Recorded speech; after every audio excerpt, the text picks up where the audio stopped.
As part of my journey to learn the art of French cooking, there is one chef who is by far the best resource on the topic, and that man is Jacques Pepin. When I say he literally wrote the book on French cooking, I'm not kidding. His first book was literally called La Technique, and of course I picked up a copy of the latest version. In the words of Anthony Bourdain, I feel that if Jacques Pepin shows you how to make an omelette, the matter is pretty much settled. Whenever Jacques does a cooking demo, there's two recipes I've seen him do more than just about anything else. The first is making a classic French omelette, and the second is boning out a chicken to make a chicken galantine.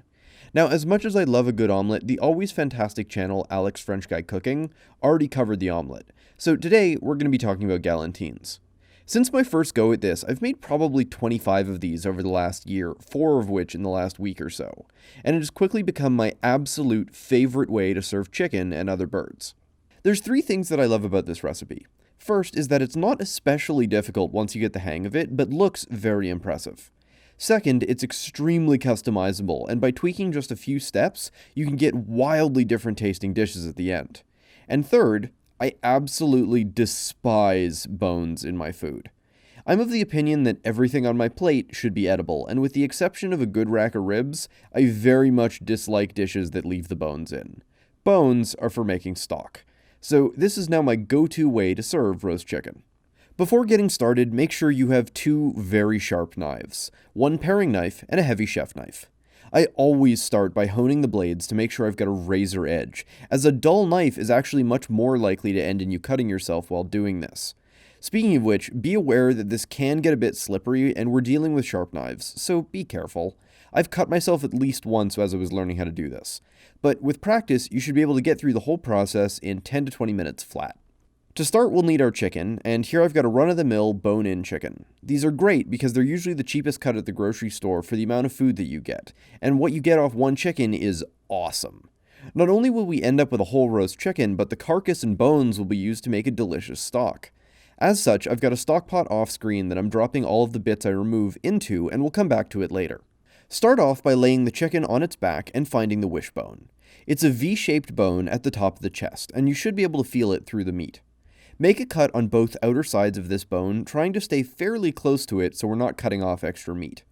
This should leave a nice V-shaped cut. Now take your thumb or finger and get it behind the bone and pull. It shouldn't take too much force and it should just pop right out.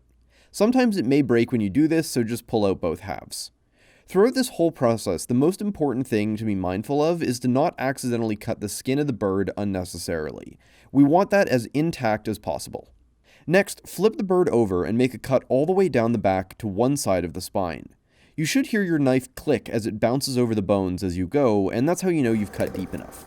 Now we remove the wings. First, cut through the connective tissue until you hit the joint. Then wiggle the joint back and forth to find where the articulation is, and cut through the middle between where the bones connect. If you found the right spot, it should take almost no effort. If it does take a lot of effort, you're probably just cutting into bone. Repeat this on the other side and transfer the wings to the stock pot. The gelatin content that you get from these pieces alone makes amazing broth. Now we need to disconnect the shoulder articulation. Again, wiggle the arm stump to find where the joint connects. It can be helpful to pull some of the skin back so you can see what you're doing. When you found the articulation, just cut through the middle as you did before. Again, if you're in the right spot, the knife will go through without issue. There's a lot of tendons and connective tissue here, so make sure you've got them all as it's important for the next step. But don't go too crazy with the cut, it's not meant to be particularly deep. Once that's done, again, repeat on the other side. We won't need the knife for the next bit. Grab the now disconnected shoulder, and in a sort of rolling motion, pull it down until you've reached the hip. If you've properly disconnected the tendons, this should actually be fairly easy. Then repeat on the other side. Pepin usually describes this as sort of like removing its pajamas. At this point, it should be still connected in the middle to the sternum. Take 2 fingers and place them on either side of the sternum and then just pull down and it should disconnect. The only thing left connecting the carcass to the bit that we want is the legs, so we'll address them next. First, cut around what's called the oyster of the leg. It's the bit of meat around where the hip is. And making this cut will actually leave a little bit of extra meat that would otherwise be lost to the carcass. Then push the leg up towards the chest and then fold it outwards to break the articulation. If you don't push it upwards first, this won't break properly. Then just cut through the joint as before and it should fully separate it. Repeat this on the other side. At this point, there's nothing holding the carcass on anymore, so just grasp it firmly and pull, and it should come off fairly easily. Before we toss it in the stock pot, there's 2 bits of meat left that should be recovered, which are the fillets on either side of the sternum. There's usually a small membrane holding these in, so a small shallow cut is all that's needed to disconnect it, and free the fillets for removal. From there, just run your thumb underneath them, and they should just come right off. Before we can use these though, there's a bit of connective tissue in it that needs to be removed, and you can see this as a white cord-like structure. Place a fillet tendon side down onto the cutting board. Then pin the tendon to the cutting board, either using your fingernail or a towel so it doesn't slip, and then in a single scraping motion, use the knife to separate meat and tendon. Okay, we're most of the way done at this point. All that's left is the leg bones and remaining wing bones, and we're going to start with the legs. Fair warning, this is the part where you're the most likely to cut yourself, so be very careful. First, cut all the way around the top of the bone and then begin scraping the meat towards the knee. Work it all the way down until you're close to the articulation. Then start cutting down and around until you get to the other side of the knee. The goal is to get to the bone that's below the knee so we can start scraping again. I find this part the most difficult, as I'm always afraid I'm either losing meat or hitting the knee, but luckily anything that does get missed is just going to be used for stock, so it's okay. Once you get to the bone, again, cut around and then start scraping down.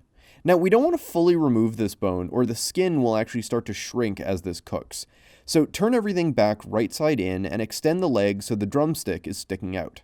Then use the back side of a heavy knife, hit the bone right above the end to break it. Try and get it in one go, but you may have to take 2 swings. Now, you should be able to just pull the bone and disconnect it, leaving a deboned leg with just a nub on the end. Then just do it all again on the other side. Finally, the last bones are the remaining bits of the wing. Just do the same thing we did for the leg, cutting around and scraping. But this time, when you get to the end, just pull it out completely, leaving a little meat tube. And that's it, chicken deboned.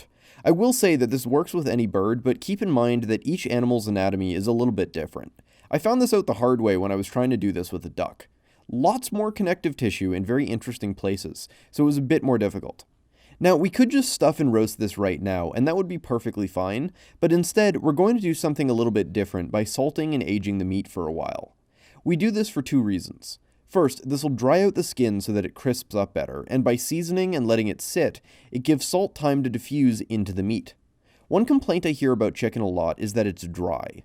Really, what they often mean is that the inside of the meat is very plain and can be perceived as dry, though this also can come from just overcooking the chicken. In many chicken recipes, you're essentially relying on intense flavor on the outside to persist long enough that the relatively thick bit of very bland meat remains flavorful while you eat it. But often this ends up with one really good bite and then a really bland bite right after. So lay the bird out and first use the fillets from earlier to fill the gap between the breast meat and leg meat. Then make a mix of 3-to-1 salt and baking soda with a fair bit of black pepper also mixed in. Salt the inside, but don't go too crazy. Then flip everything over and really salt the hell out of the skin. Then transfer everything to a wire rack set in a baking sheet and place this in the fridge uncovered for a minimum of 1 hour, but overnight will give the best results. The salt and baking soda draw water out of the skin and meat, and it either drips off into the tray or just evaporates away, all while salt is diffusing into both. While that cures, let's make some stock and the stuffing. The stock is the easiest by far, and you can really use whatever you've got in the fridge. Every time I do this, I try and mix it up a little. You can either stick to really basic veg for a fairly plain stock that can be used for other things, or go for a fully seasoned soup. Or if you want to go the full mile, you can turn this into consommé, but that's enough work on its own that I'll save it for another video. I'll just be making a really basic stock as I plan to use this for other dishes. For this, I'll be using celery, onions, garlic, chives, carrots, parsley, and dill. Though, like a true professional, the first time I filmed this, it was out of focus, and the second time, I forgot the celery. But the stock still came out great regardless, so take this as a lesson in not stressing too much about exactly what you're going to work with. Making stock is really just an excuse to clear out veg that's starting to go off in the fridge, and whatever you've got can just be chucked in. Some other good additions if you've got them are turnips, potatoes, zucchini, or various other herbs like rosemary and thyme, and each will change the taste a little bit, so just figure out what you like and use that. Because this is stock, the amount of prep that you actually need to do with this is almost nil. You can just quarter or half most things and yeet them into the pot, and you don't even need to really peel or clean them super thoroughly. But I chose to for some things depending on the freshness of the ingredients, especially if things are particularly old. Fresh onions, for example, can just be halved and thrown in, but older ones can have a little bit of mold on the papery coating, so should probably be peeled first. The celery was just washed and then chopped into 3 to 4 inch sections. A whole head of garlic was just cut in half and then thrown in. The herbs I rough chopped, but the carrots I took the time to peel because I want to show you a trick I learned from Pepin. While watching one of his videos, I realized I'd been doing this wrong for years. The proper way to do this is to chop off each end so you've got a flat surface, and then in one stroke you can peel the entire length of the carrot. You basically just need to learn how to hold the carrot properly, and this makes peeling carrots way faster than trying to do both ends and then turning it around after half. After that, I just cut it into thirds and added it to the pot. Finally, the pot was filled with water, and then this was taken off screen to my pressure cooker to cook under pressure for half an hour. Once it's done and cooled, it can simply be strained and then transferred to jars for storage. I'm using rather large storage jars here because I plan on using this almost immediately. But for long-term storage, it's better to use smaller jars and freeze this, making sure to leave some headroom so the jars don't explode as the water expands. Now for the stuffing. This is the part where you can go really crazy and experiment. This can be really simple, like spinach, cheese, and garlic, or you can go a little bit crazy and make something complex. My favorite combo always includes greens, nuts, a fruit, a cheese, aromatics like garlic and onions, some herbs, and then something which absorbs oil. Either some bread or some mushrooms work really well for this. In this case, I'll be using walnuts, shallots, garlic, feta cheese, some homemade gooseberries, which I've pickled in a balsamic vinegar brine, spinach, mushrooms, and then some chives and parsley. But adjust to what you've got and what you like. There isn't really a set amount of each thing, and you can just adjust as you see fit. I kinda just eyeball everything, though I tend to have the greens be the largest proportioned ingredient, as they shrink a lot when they're cooked.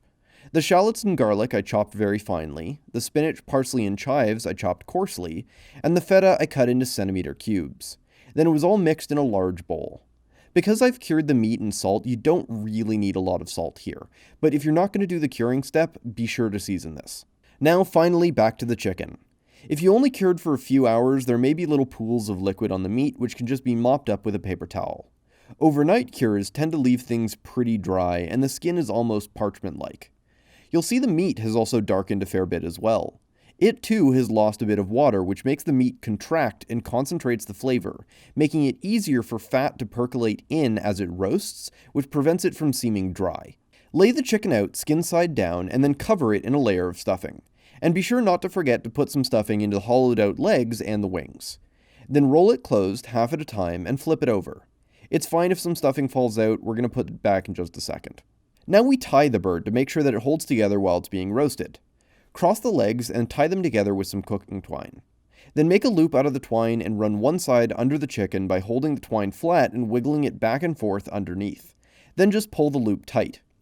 Repeat this all the way up the chicken and making sure that things are fairly tight but leaving enough wiggle room that it can expand as it cooks. Once you're at the top of the chicken, estimate the amount of extra twine you're going to need by measuring about the length of the chicken and then cutting the twine off. Flip the chicken over and then take a moment to neaten things up if you need to. Sometimes the skin has gotten pulled out of position or exposed the stuffing. Then loop the twine around and through the earlier loops until you're back at the legs. Just tie off the remaining twine to the original knot and then cut off the extra string. And then you're done. Stuff any remaining stuffing that fell out back in and it's ready to be cooked. For roasting, I find a cast iron skillet is best, which I've got on my induction cooker.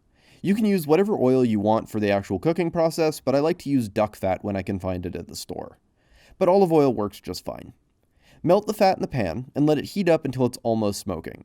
Then once it's hot, place the chicken seam side down into the pan. We'll be searing all sides to give it some nice color before roasting. While doing this, I use the tongs as a ladle to scoop the hot oil and baste the chicken. This helps prevent it from drying out and get some oil inside the bird, which makes it extra juicy. Once all sides have been seared, transfer it to a preheated 350-degree oven and let it roast for 45 minutes to an hour. It's done when it's a nice dark golden brown. When you take it out, while it's still hot, take a few minutes to baste the chicken with the hot oil. At this point, take it out of the pan and let it rest on a tray or cutting board for 30 minutes at the minimum. While it's resting, it's the perfect time to make a sauce or gravy to go with it. I'm going to go with a red wine sauce as it's my personal favorite for this dish and pairs well with the stuffing. Start by scooping out any of the burnt bits that may have fallen out of the chicken and gotten scorched in the pan. We basically just want the flavorful oil for this. Because we want to mix flavorful oil with a water-based substance, i.e. wine, we need to emulsify it to make sure that it mixes properly. To do this, I'm going to be making a very quick roux. Basically, this just means adding a couple tablespoons of flour to the oil and cooking it for a few minutes until it starts to brown slightly, whisking the entire time. Then add anywhere from 3/4 to an entire bottle of nice red wine. This will be cooked down almost completely and will concentrate into a delicious punchy flavor. As this is cooking down, I added a bit of salt and pepper, as well as some garlic powder, onion powder, and thyme leaves. As everything cooks, you should notice the consistency of the bubbles changing and getting thicker, and the liquid getting more syrupy. You want to reduce the liquid level down to at least 1/3 of the original level, and at this point it should be able to coat the back of a spoon easily. At this point, kill the heat and let it cool. Finally, with sauce and chicken ready, it's time to serve. I carved off a slice or two, and you can see the beautiful stuffing and the juiciness of the meat.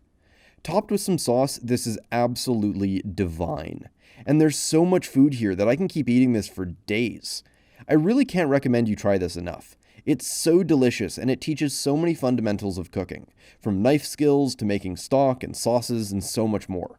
Personally, it was the first dish I ever made that could really be called French cooking, and since then it's been down the rabbit hole to make consommé, confit, quiche, millefeuille, entremets, dacquoise, and so much more. Many of which I look very forward to showing how to make in future episodes. If I can end on a suggestion, I would highly recommend Pepin's book, as it's been an amazing resource for me. And if there's a dish in here you want to see me make, leave it for me in the comments. As always, I need to say a huge thank you to my amazing patrons who make these videos possible. If you'd like to support the show, then there's some links below. If you've enjoyed, you know what to do. Subscribe and ring that bell to get notifications when I post new videos. And of course, be sure to head over to Instagram to see these recipes and other things I'm cooking up long before they make it into videos. That's all for now, and I'll see you next time.